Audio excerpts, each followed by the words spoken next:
Special কিছু করতে হবে, তুমি অর্ডিনারি ভাবে করলে হবে না। জাস্ট লাইক তোমার বন্ধু হয়তো মাইট বি এই টাইমে ঘুমাচ্ছে, তোমার বন্ধু হয়তো মাইট বি এই টাইমে চ্যাটিং করতেছে, তোমার বন্ধু হয়তো এই টাইমটাতে ইনস্টাগ্রাম বা টিকটক দেখতেছে। হ্যাঁ, সাময়িক রিক্রিয়েশন তোমার চেয়ে বেশি, তার অনেক বেশি। তুমি আর ফিল করতে হবে যে তুমি, থাকে না রোজার সময় আমরা সংযম রাখি, রোজার সময় আমরা সংযম থাকবো। তো তোমার টাইমটা মনে করতে হবে যে পুরো টাইমটাই রোজা। রোজা এই সেন্সে যে তুমি সংযম রাখবা, নিজের সংযত রাখবা অলওয়েজ। এইচএসসি লাইফে আসো অ্যান্ড তুমি একটা মিশনে আসো, তুমি এনজয় করবা, তুমি আরো বেশি এনজয় করো, সবার চেয়ে বেশি এনজয় করো, আমার চেয়ে বেশি, সবার চেয়ে বেশি এনজয় করো। তুমি যেহেতু ভালো স্টুডেন্ট অ্যান্ড পরিশ্রম করছো অনেক বেশি, তুমি যখন ধরো ফর এক্সাম্পল গুগলের লিড ইঞ্জিনিয়ার বা এরকম বড় বড় পজিশনগুলোতে যাবা, তখন তোমার এনজয়মেন্ট কি বাকি কেউ ধরার ছোঁয়ার কাছে থাকবে? তখন কি আমরা তো বাকিরা কেউ কি তোমার ধরা ছোঁয়ার কাছে এনজয় করতে পারবো?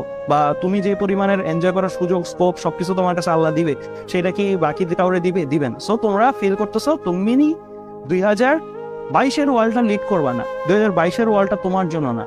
তোমার জন্য মাইট বি এর চেয়ে বেটার ওয়ার্ল্ড, যেটা হচ্ছে আরো ফিউচারিস্টিক, আরো ধরো অ্যাডভান্স টেকনোলজি আসছে, ওই ওয়ার্ল্ডটা তোমার জন্য। ওই ওয়ার্ল্ডে তুমি মার্সিডিজ চালাবা, ওই ওয়ার্ল্ডে তুমি টেসলা চালাবা। সো দ্যাটস ওয়াই তুমি বর্ন করছো, দ্যাটস ওয়াই তুমি জন্ম নিছো, দ্যাটস ওয়াই তুমি পরিশ্রম করছো।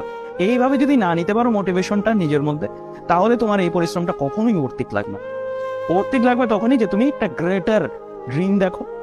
নট লাইক সারা বছর থাকে না চাকরি করব, সারা বছর কাজ করব, নট লাইক তুমি এরকম ড্রিম দেখো না। তুমি একটু এক্সট্রাঅর্ডিনারি, তুমি 35-36 এজে রিটায়ার করবা অ্যান্ড তোমার হাতে আল্লাহর মধ্যে দ্যাট মাচ ক্যাশ থাকবে, তোমার ফ্যামিলি, তোমার পরিবার পরিজন সবাইকে তুমি অ্যাকচুয়ালি হ্যাপি রাখতে পারো, সবাই প্রাউড করবে তোমাকে নিয়ে, অ্যান্ড সবাইকে তুমি পুরো ওয়ার্ল্ড ট্যুর দেওয়াতে পারো, তোমার আম্মু আব্বুকে অ্যান্ড তোমার ফুল ফ্যামিলিকে। অ্যান্ড তুমিও প্রত্যেকটা জায়গায় মানে তোমার বেসিক্যালি মানে লাইফটাকে তুমি অ্যাকচুয়ালি কি করতে পারবা, যে দান করা থেকে শুরু করে সব জায়গা থেকে তুমি, তোমার এমন হবে না যে কোনো একটা জিনিস অ্যাকচুয়ালি প্রাইস ট্যাগ দেখে নিতে হচ্ছে, বা লাইক তুমি একটা ড্রিম দেখো বাট ওই ড্রিমটা তুমি ফুলফিল করতে পারছো। সো তোমার মধ্যে মোটামুটি ড্রিম ফুলফিল করার এভরি ক্যাপাসিটি থাকবে।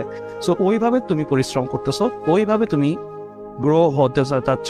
সো তোমার অবশ্যই অন্যান্যদের মতন রিক্রিয়েশন করলে হবে না, তাহলে তো সবাই ওই লাইফটা পেত, সবাই তো এই লাইফটা পায় না। অ্যান্ড সামনে যে যুগটা আসছে, টু বি অনেস্ট, সেই যুগটা অনেক কঠিন হবে, কঠিন হবে, আবার সহজও হবে। কঠিন হবে কাদের জন্য? যারা রেগুলার লাইফ বা মানে out of the box think করতে পারতেছে না। কারণ স্বাভাবিক, তুমি নিজেই চিন্তা করে দেখো, 10 বছর আগে আমি যে তোমাকে এভাবে পড়াচ্ছি, আমি কি এটা চিন্তা করছি যে আমি 10 বছর পরে আমার একটা ছাত্রকে অনলাইনের থ্রুতে পড়াবো, অ্যান্ড অনলাইনের থ্রুতে তুমি একটা দূরের জায়গা থেকে বসে আমার ক্লাসগুলো করবো? এটা তো কেউ থিঙ্কও করেনি, রাইট? তাই না? তো আজকে থেকে 10 বছর পরেও তার মানে এমন কিছু জব তৈরি হবে যেই জবগুলো মাইট বি কেউ থিঙ্ক করতেছে না, আবার এমন কোনো জব বাতিল হয়ে যাবে যেই জবটা মাইট বি এখন অনেক থিয়ারিস্ট, অনেক ড্রিম জব, রাইট? সো যুগ অনেক র্যাপিডলি চেঞ্জ হচ্ছে, টেকনোলজি অনেক ফাস্ট আগানোর কারণে। সো সামনের যে যুগটা আসতেছে, ওই যুগে বেসিক্যালি তুমি যদি টেমপ্লেট জব, টেমপ্লেট কিছু করার চিন্তা ভাবনা করো, মাইট বি সাকসেসফুল নাও হইতে পারো। সো তোমার একটু অ্যাডভান্স থিঙ্কিং করতে হবে। অ্যান্ড অ্যাডভান্স থিঙ্কিং এর সুবিধা যেটা, সেটা হচ্ছে যে একজন অনেকজনের ইনকামটা করে ফেলবে। ধরো একজন মানুষ একটা কিছু আবিষ্কার করলো, সে অনেকজনের ইনকামটা করে ফেলবে, আর অনেকজন বেকার হয়ে যায়। সো এটা অ্যাকচুয়ালি আমি বলবো পজিটিভ না নেগেটিভ আমি জানি না, বাট একজনের জন্য এটা খুবই পজিটিভ, বাকি জনের জন্য এটা কি বেকারত্ব, রাইট? সো দেখো, তুমি প্রত্যেকটা টেকনোলজি যতগুলোই আগাচ্ছে, প্রত্যেকটা টেকনোলজির এভলিউশন কি এক একটা জবকেই তো কিল করতেছে, রাইট? এক একটা প্রফেশনকেই তো কিল করতেছে, রাইট? অ্যান্ড প্রফেশনকে কিল করতে দ্যাট মিনস কি, ওই প্রফেশনে যারা মানুষ ছিল তাদেরকে বিকল্প ভাবতে হচ্ছে, তাদেরকে বিকল্প জায়গায় যেতে হচ্ছে। অ্যান্ড যারা এটা ক্রিয়েট করতেছে তারা মাইট বি কি 100 জনের ইনকামটা ও একা করে ফেলতেছে, রাইট?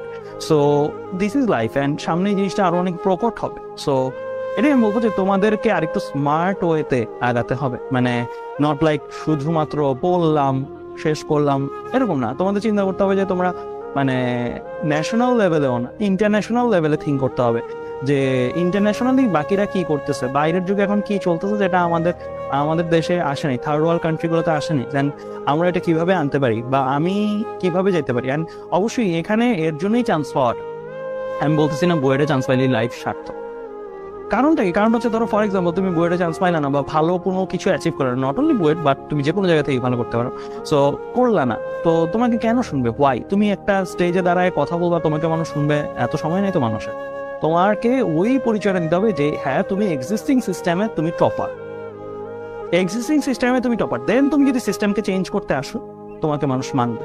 তুমি যদি এক্সিস্টিং সিস্টেমে ফেইলিয়ার হও, অ্যান্ড তুমি সিস্টেমটা চেঞ্জ করতে চাচ্ছ, তাহলে মানুষ ভাবে কি ও পারে না নিজে, অ্যান্ড ও এখন এক্সকিউজ বা ও এখন নিজের ব্যর্থতাটাই ডাকতেছে সিস্টেমের দোষ বলে। মাইট বি তুমি রাইট কথা বলতেছো, কিন্তু তখন তোমার কেউ শুনবে না, নো ওয়ান উইল মানে হিয়ার ইউ, মানে তোমাকে কেউ অ্যাটেনশন দিবে না, ঠিক আছে? সো এই জায়গাটাতে খেয়াল রাখতে হবে তোমাদের, যে তোমাদের এই যে পড়াশোনার একটা বড় উদ্দেশ্য আছে। বড় উদ্দেশ্য এটা না চান্স পাওয়া, বড় উদ্দেশ্য এটা তোমাকে ওই স্টেজ, ওই প্ল্যাটফর্মে যেতে হবে, যে প্ল্যাটফর্মে তুমি কিছু একটা চেঞ্জ করার পাওয়ারটা পাও, একটা চেঞ্জ করার ক্যাপাসিটিটা পাও। চেঞ্জ করার পাওয়ার অ্যান্ড ক্যাপাসিটি, এই দুইটা কথা কিন্তু অনেক ভারী কথা, এগুলো কিন্তু সবাই পাবে না। ধরো আমি একটা কিছু চেঞ্জ করতে চাই, আমি কি সবকিছু পারবো? এখন চেঞ্জ করতে পারবো না, কারণ আমার অনেকগুলো জায়গায় লিমিটেশন আছে, রাইট? আমি চাইলেই কিন্তু শিক্ষা ব্যবস্থা চেঞ্জ করতে পারবো না, পারবো না। সো আমার ওইটার জন্য আমার কি আরো অনেকটা পথ হাঁটতে হবে, আরো অনেক কিছু করতে হবে। আবার ক্যাপাসিটি মানে তুমি একটা জিনিস চেঞ্জ করতে যাবো, অবশ্যই মানি দরকার, টাকা দরকার। সো তুমি কি ফ্যামিলির টাকা খরচ করে করে সিস্টেম চেঞ্জ করার টাকা তোমাকে দিবে না। সো তোমার নিজেরই আর্ন করতে হবে। সো সবকিছুই আমি বললাম যে তোমার ওই ক্যাপাসিটিটা অ্যান্ড পাওয়ারটা অ্যাচিভ করার জন্য আসলে কি একটা স্টেপ হচ্ছে চান্স পাওয়া, একটা স্টেপ, মানে তুমি গ্রেটার একটা জিনিস অ্যাচিভ করছো, ওইটার একটা স্টেপ হচ্ছে, first step might be chance, second step might be আরেকটা, থার্ড স্টেপ মানে আরেকটা। সো তোমার এরকম লাইফের পাথ সাদায় ফেল। অ্যান্ড আমি মনে করি যে দুনিয়াটা এরকম যে সোফার যতটুকু দেখছি, বইয়ের থেকে যেহেতু 1 বছর হয়েছে গ্রাজুয়েশন কমপ্লিট করছি, সো সোফার যতটুকু দেখছি যারা মানে স্মার্ট পিপল অ্যান্ড যারা অ্যাকচুয়ালি লজিক্যালি থিঙ্ক করতে পারে, তাদের জন্য আসলে পৃথিবীটা সহজ, মানে ইনকাম করাটা সহজ। তাদের কাছে ইনকাম করাটা কঠিন কিছু না, বা ইনকাম করা বা লাইফটা ভালোভাবে লিড করা কঠিন কিছু না। যারা মোটামুটি মানে টেমপ্লেট লাইফ, মানে ঠিক আছে আমি কি করবো আমি জানি না, আমার লাইফে দেখা যাক কি হয়, ওইভাবে চিন্তা করছে, তাদের ক্ষেত্রে একটু ডিফিকাল্ট। লাক সবসময় ফেভার নাও করতে পারে, তোমার নিজেরই লাকটাকে সাপোর্ট করতে হবে, যে তোমার পক্ষেই যেন লাকটা আসে, দ্যাটস ওয়াই তোমার পরিশ্রম করতে হবে। লাক কিন্তু এমন না যে আউট অফ নো আর তোমার উপরে লাকটা মানে বৃষ্টির মতন ঝরে পড়লো, গুড লাক অ্যান্ড তুমি একটা জিনিস পেয়ে গেলা, এরকম না। লাকটা যেন তোমার পক্ষে আসে, তোমার এর জন্য পরিশ্রম করতে হবে, দেন তোমার লাকটা ফেভার করলে দেন সবকিছু নিয়ে হয়। অ্যান্ড বাংলাদেশ থেকে অলরেডি অনেকে গুগল, অ্যামাজন বিভিন্ন জায়গায় চাকরি যাচ্ছে, বুয়েট থেকেও অনেকে যাচ্ছে, সো বিভিন্ন ইউনিভার্সিটি থেকেই যাচ্ছে। সো সব জায়গা থেকেই পসিবল, নট অনলি ইউনিভার্সিটিটা দরকার।